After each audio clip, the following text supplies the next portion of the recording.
So, ayan, nakahiga na tayo. Tanggalin natin ang topical anesthesia sa ating kilay. Ang gagawin natin ngayon ay tattoo sa kilay, combination ng microbleeding saka shedding.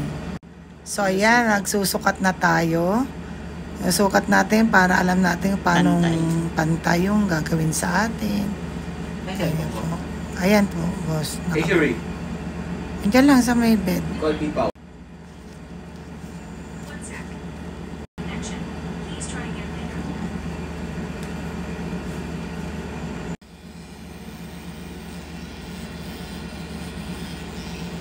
Ano po natin yung ito mga style.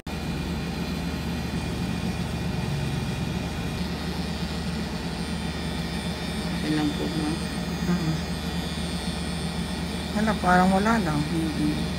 Matindi yung anesthesia mo, yun ang bibilin pala natin.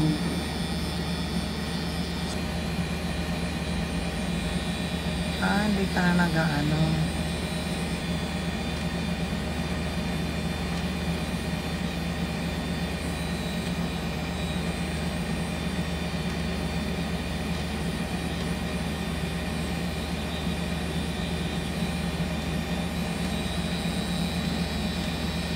Dark brown yan. Ano na? Opo.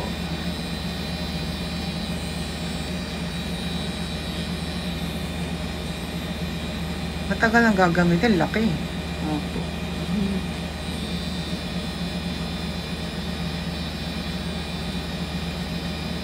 Iba kasi ginuguhitan pa. Daming ano.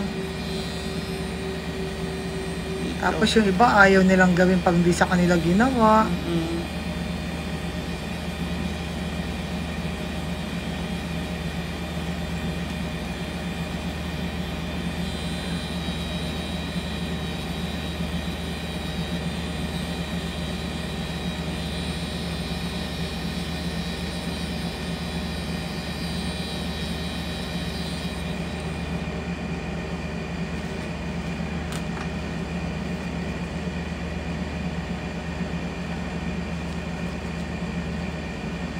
Kasi daw nagbabago daw ang kulay, katal.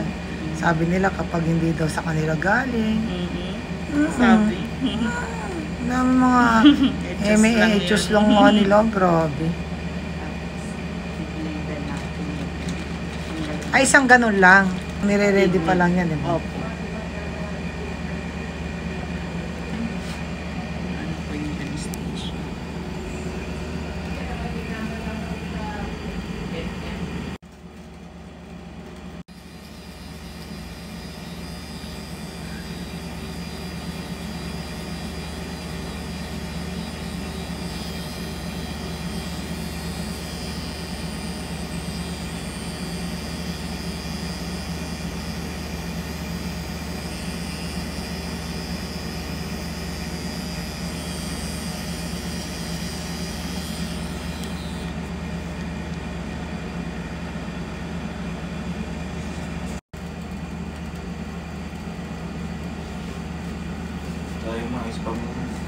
Kaya nga, bubuksan ko nga eh.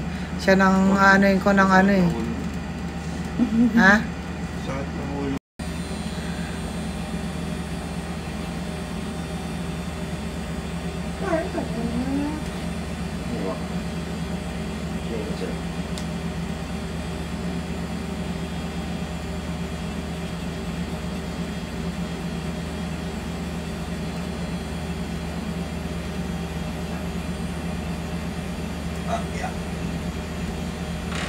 Kunin mo na doon ha.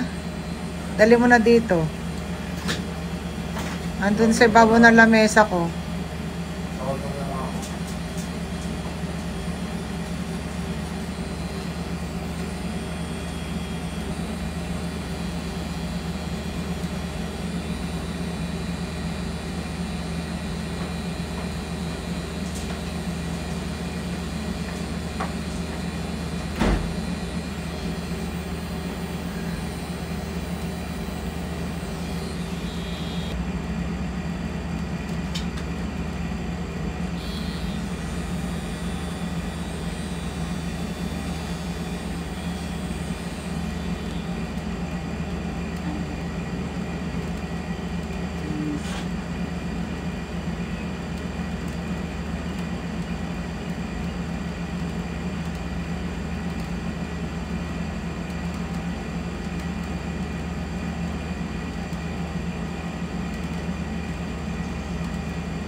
Wala akong ganong ano, no. Kasi tinan mo, taon na yun, hindi man ako nagkikilay. Opo. Ibig sabihin, hindi ganong sabog.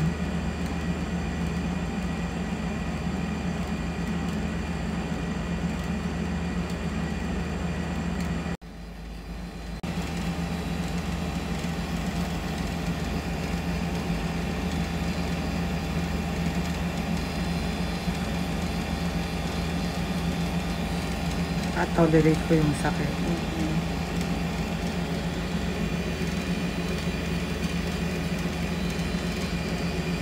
Saka magang naman yung kamay mo. Opo. Ayaw mo kasi mabigat gumawa. Doon, nagpadoble ako ng lagay ng anesthesia dahil yung percent ng ano nang nilagay nila mababa.